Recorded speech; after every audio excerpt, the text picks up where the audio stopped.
what is the parallel path in the profiler. Kemper Profiler, Tones and Talks. Hello, everybody. We are in bass season, as you realized from our last episode. And with me in bass season again is Mr. Thomas Dill, the non-bass player playing bass and knowing a lot of bass sound indeed. And I think he's making a really, really good job. And what we you Some are. say so, some say different. No, you are. And you also serve a lot of bass players with your studio work and stuff like that. And we offering tones for them when you record with them and stuff like that. So there's an amazing amount of knowledge there. You guys can be sure. Yes. And well, today is the thing about the bass players splitting hairs in a way. No, signal paths, because that's what guitar players usually don't do this way. I mean, we have these wet rigs where the dry signal comes through one amp and the effects just from another amp. But usually everything is based on amp tones, distortion, and guitar cabinets and stuff like that. With the bass players, it's different because, this comes from the fact that when distortion is involved, sometimes the bass frequencies get a little bit lost. And to maintain them for studio recordings and for live stuff, they developed the parallel path or the signal splitting technique, which means you have your amp signal with the distortion and stuff like that, and you take the bass signal as a dry signal via a DI box before it hits the amp and the distortion situation, and you can record the pure bass stuff or send the pure bass direct signal to the PA as well, where the sound engineers can do some more shenanigans with it and mix the amp tones in. And this can be done with the profiler as well, because the profiler has this built-in parallel path, and what you can do with it and why you can or should do it, Thomas has prepared for us. Yes.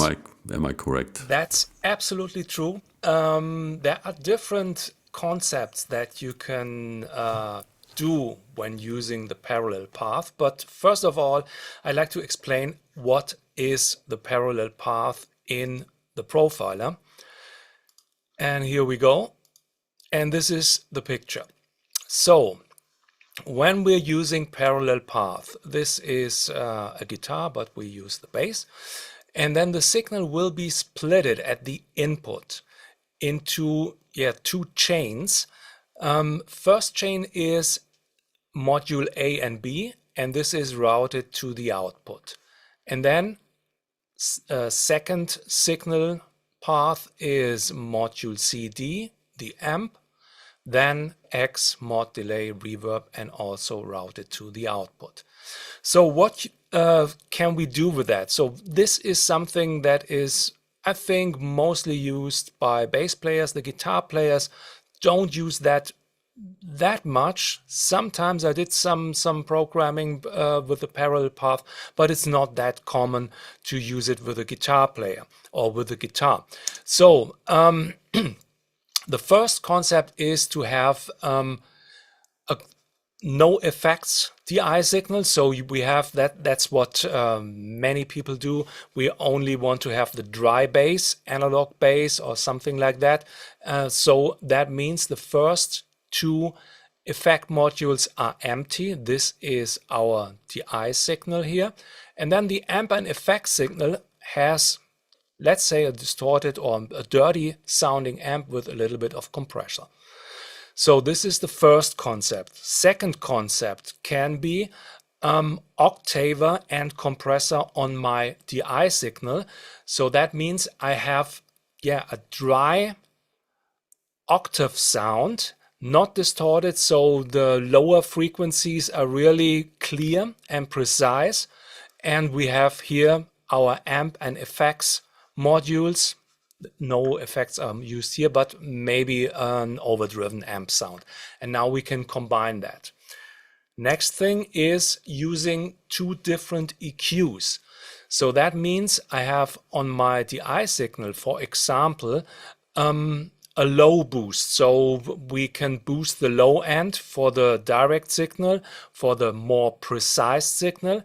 And then for the amp signal, we can use, let's say, a low cut and more mid boost for the overdriven amp sound. And then I can combine them and can mix them. So I have the clear lower signal from the DI and from the amp the more mid-range signal, which sounds really fine. The next thing is, okay, everything. Octava and EQ and some prepared effects on the amp.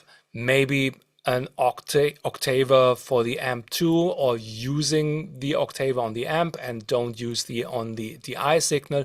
So different stuff. As you can see, there are many options, and I didn't tell you about chorus or delays and something like that. So let's stop talking about all the sounds. Let's listen to the sounds. So here we go. Yay. And I have 7 favorite rigs from my parallel path stuff. So first of all, this is the sound. And you can activate the parallel path in the rig menu. And this is here, parallel path. Without parallel path, it will be very loud because I have the pure booster on. So this is no parallel path.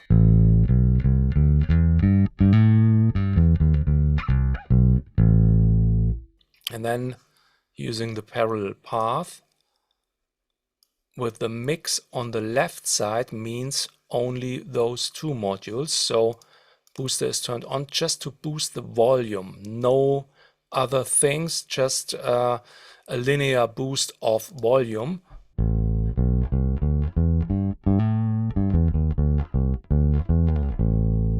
So this is the direct signal of my P-bass.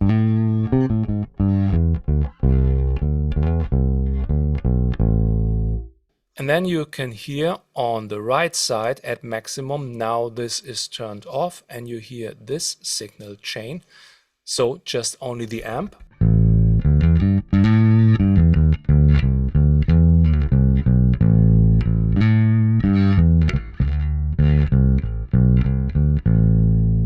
That one.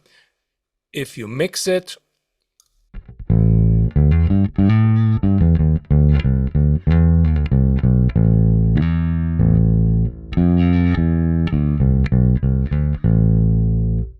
then maybe turning on the octava here.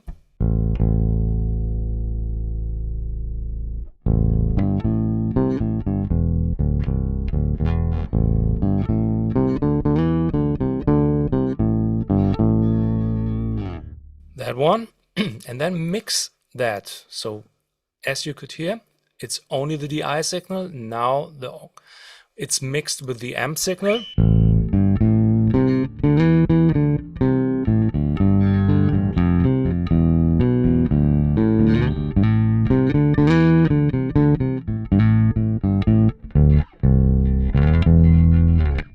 So this is nice one to have with amp signal and direct signal mixed and have the more precise sound when you're using an octava.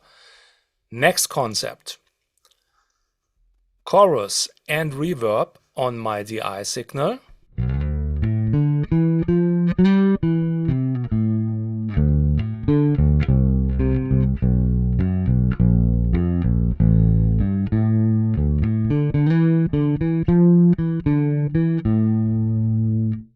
This is the parallel mix level. So this would be only my DI signal.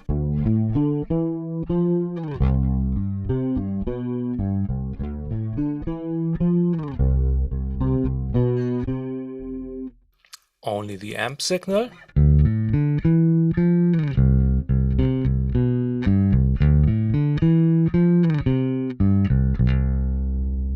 And mixing this.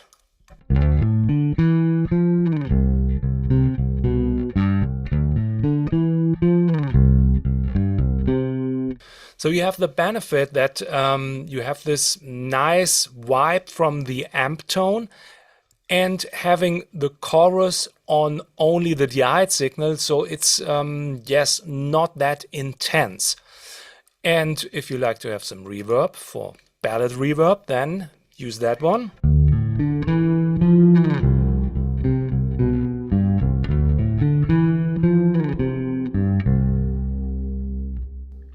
So this is in front, not in front, this is on the DI signal. Let's check that. So here we are with the reverb.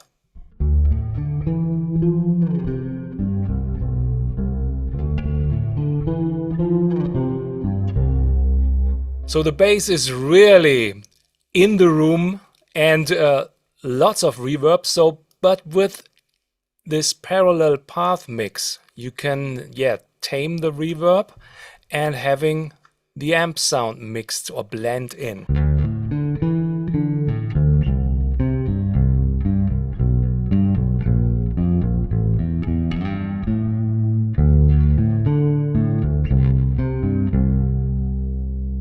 A little bit more.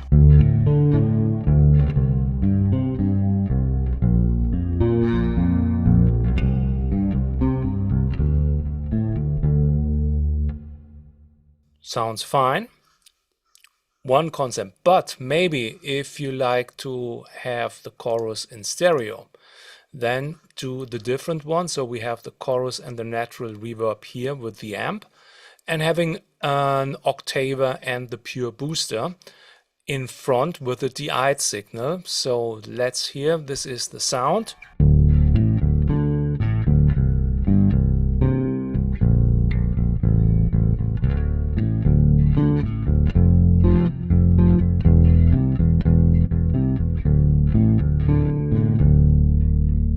That one. Now checking the parallel mix. So this is the DI signal.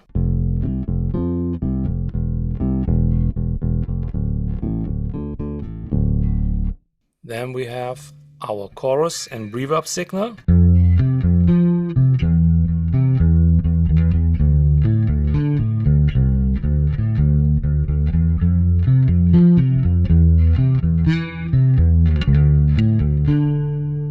And mixing that.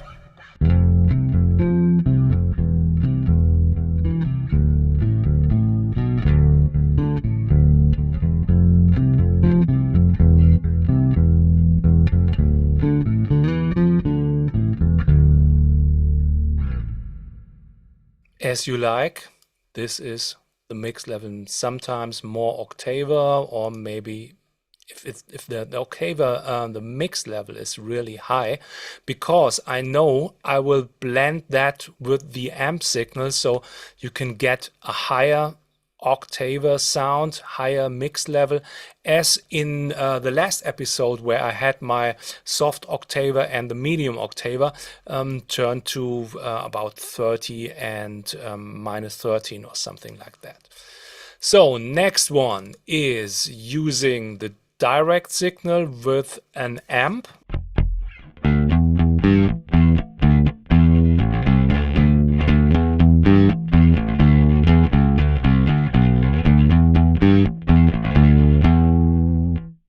This one. And let's see. Parallel mix is at -3, so very much of the DI signal. And this is the DI signal.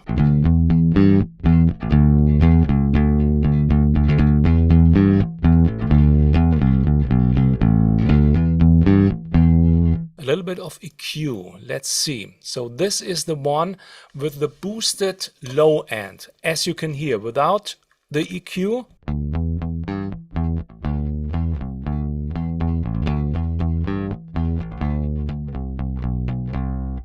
With the EQ.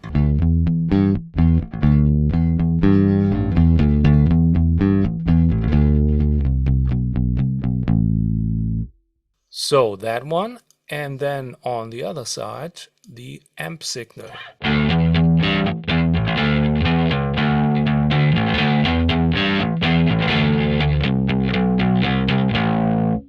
So you can hear it's not that low end on the signal. And you see the bass is turned down. This is my Marshall Plexi guitar amplifier with guitar cap and set to much mid-range for the profile. And of course, dirty sound. So now I can mix that, adding a little bit of low end via the left side, the DI signal, and then blending, a cleaner tone with the parallel mix. So that means, let's see.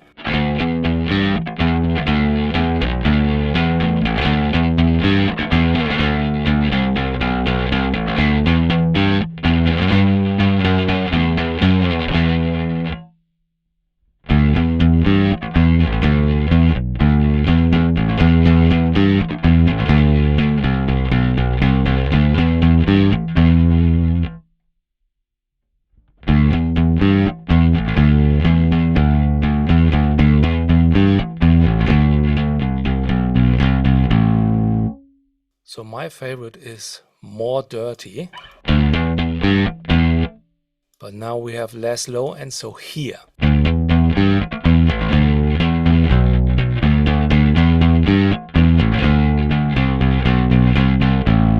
So this is for me the perfect balance of having a little bit more low end, but defined low end, and dirtiness from the right side from the amp signal. Okay, you will see Sabotage.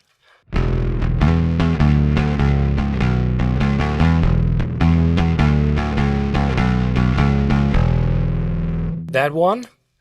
So also the use of EQ and which amp did I use? Oh, it's Penguin FX. So it's, I think, a Fuzz with transistors. Yeah, new old stock Siemens transistors. I don't know. So it sounds good. It sounds sturdy.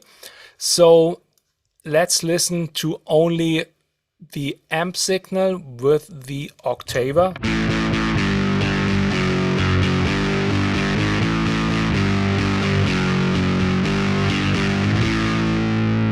Nice. Then the left side.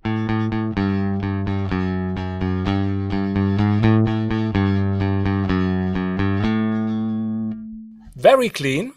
And let's see, the EQ, it's a graphic EQ, is boosting. It's some kind of enhanced setup. So that means a little bit of low end is boosted, but then the lower mids are turned down, and then a little bit of treble is raised at 2K and 4K. So this is the sound.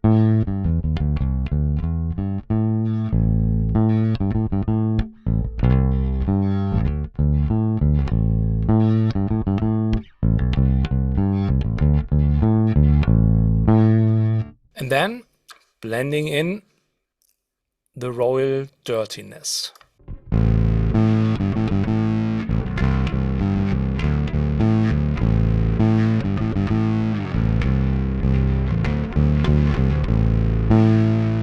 So as you can hear, at a low mix level, it sounds really dirty, but raising it up.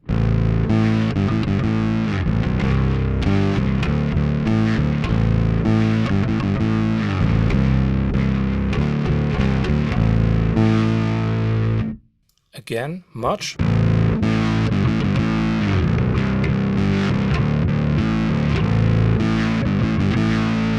So So at higher levels, it's getting, for my taste, a little bit too muddy. So the mid sound is great. Now playing with the pick.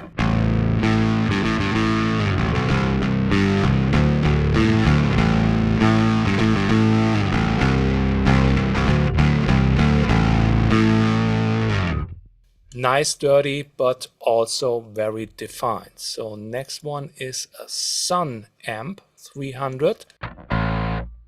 Also played with the pick.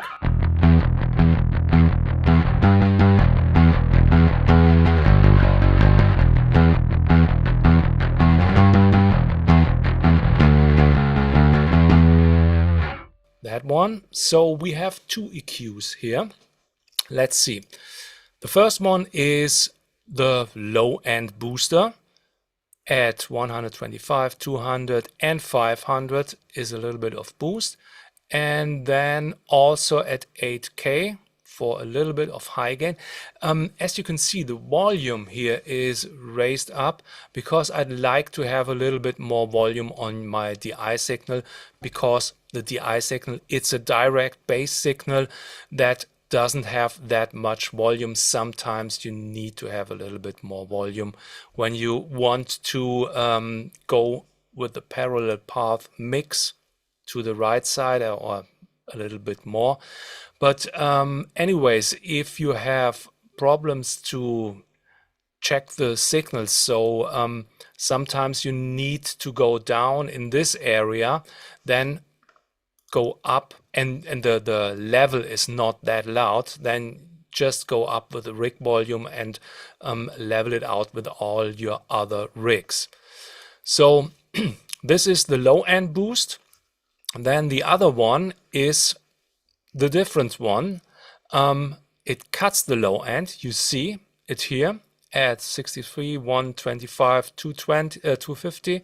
And raises the higher frequencies, upper mids and higher frequencies. So EQ2, low cut, EQ1, low boost.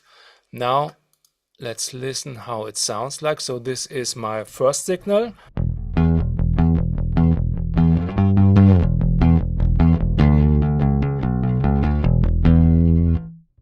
And this is the amp.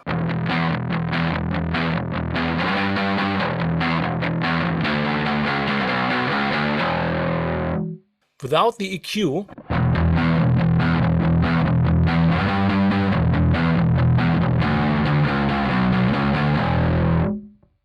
you might say, hey, that sounds better. But I'd like to combine that. So this low end sound from the amp side is fine, but if we mix it together, it's not that good to have two low end boosted signals. So you need to check out the frequency ranges and sometimes turn them the low end a little bit down on the amp signal or on the other side, to don't have this massive low confusion in the lower frequency range. And think about, we have bass drums also. So this is the amp sound. Now let's mix it. Add here.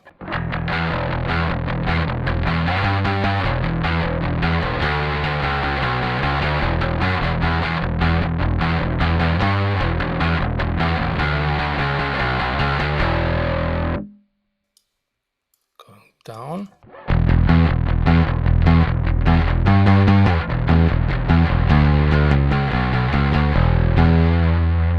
That's fine. I would go. So I won't use that one.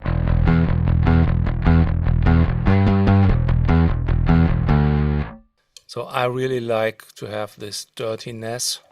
So this will be my favorite setup.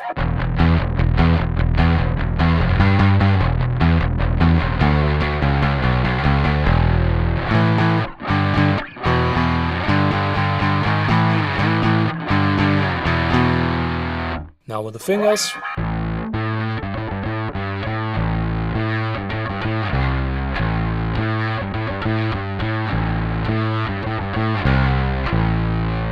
Sounds fine. the thumb.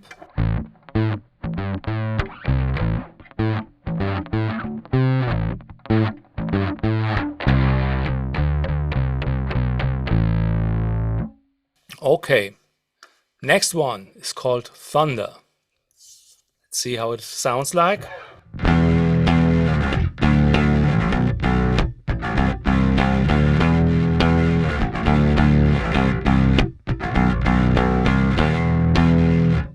Okay, so what do we have? We have our friend, the metal EQ, for the DI signal here, and analog octaver in front of the amp and a studio EQ. So the metal EQ is turning down the lower frequencies at 114. So let's listen to the parallel part, to the left side, to the DI signal.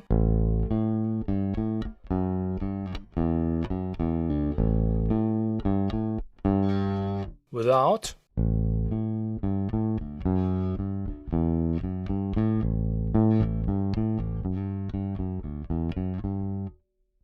With.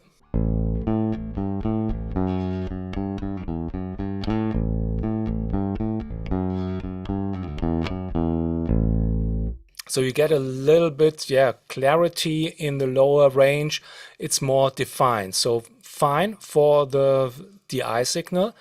Then let's go to the parallel mix and having this overdriven ampeg sound.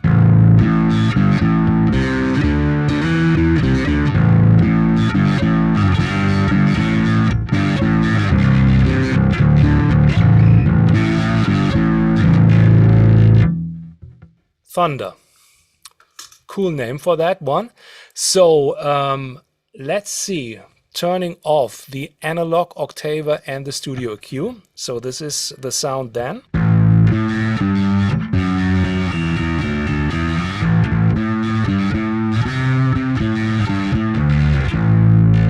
Okay, the EQ, studio EQ, does a little bit low gain boost, as you can see. So the opposite of the metal EQ, which cuts out a little bit low frequencies. So we have to have this thunder tone more massive, and lower mids are boosted here at 490, and a little bit of higher mids at 1K. So just check that out with the EQ.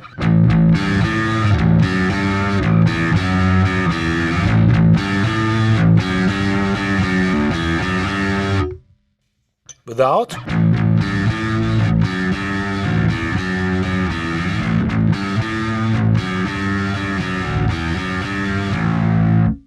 Okay, more thunder, and then the massive thunder is the analog octaver. With the mix level at -15, so this is just 1 octave lower, because the voice balance is at -50. If you want to have the other octave, you need to turn up the voice balance, and then you get really low. But I think 1 octave for the bass is fairly enough.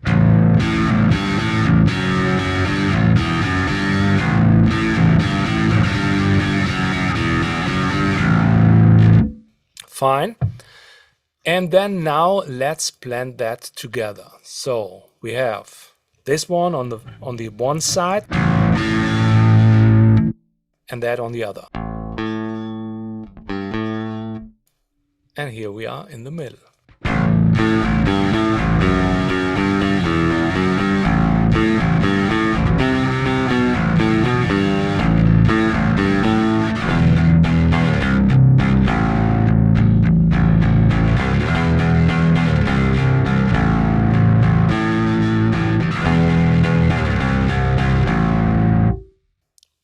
More clean signal.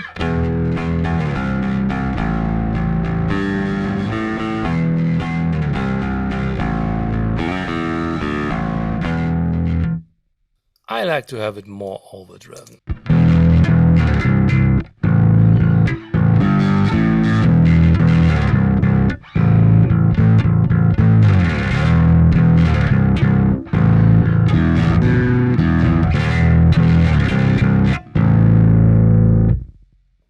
yeah, this is my favorite setup. Okay, there are many, many more options that you can use with this parallel path. I hope I could give you some ideas what to do. And these rigs are also everything available at the rig exchange. So just check out for TT, the first two letters and the names that you just have that I showed you in the rig manager, and then you find those rigs. Is there anything to add? I think from my side, not. You, yeah, you can do a lot. Tom, what do you think? Do you have something to add? No, that was perfect and very, very complete because you took that basic concept to separate the distorted stuff from the DI stuff, well, basically to the extreme. And that's pretty cool. And I learned something because I always thought that after the B stomp, the signal goes to C and D and the rest of the chain. But in that picture you showed, it's before the first stomp, so that even the first two stomps and the parallel path are not mixed in with the other stuff. That's Yes. pretty interesting. And I was wondering in between how that would work with the fixed effects with the newer units, but they most probably will be even before stomp A and B, I guess. I think, But we would have to try that. yes, But yes. yeah, pretty interesting. But back to the basic to the main subject. Yeah, pretty cool. And how these ultra nasty sounds become, how would you call it, a little bit more bearable Yeah. with added low end and the clean signal added to this. And yeah, there are some massive tones. Congratulations, these are really, really intense. And it reminded me a little bit of, because that was always the challenge. In my early days of a live sound engineer, I was working a lot in clubs when I was just bringing the PA and I didn't know which band was coming. And there were a lot of bands coming from the UK which had this, I don't know, post-punk attitude. And they always had the worst gear you could think of, and everything was weird and distorting and stuff like that. But once they started to play, it was just amazing. They just exploded from the stage. And the challenge then was always to get from this distorted stuff to get some gravitas into this. Yeah. And so the sounds you had on offer here today reminded me of that big time. And I was wondering, are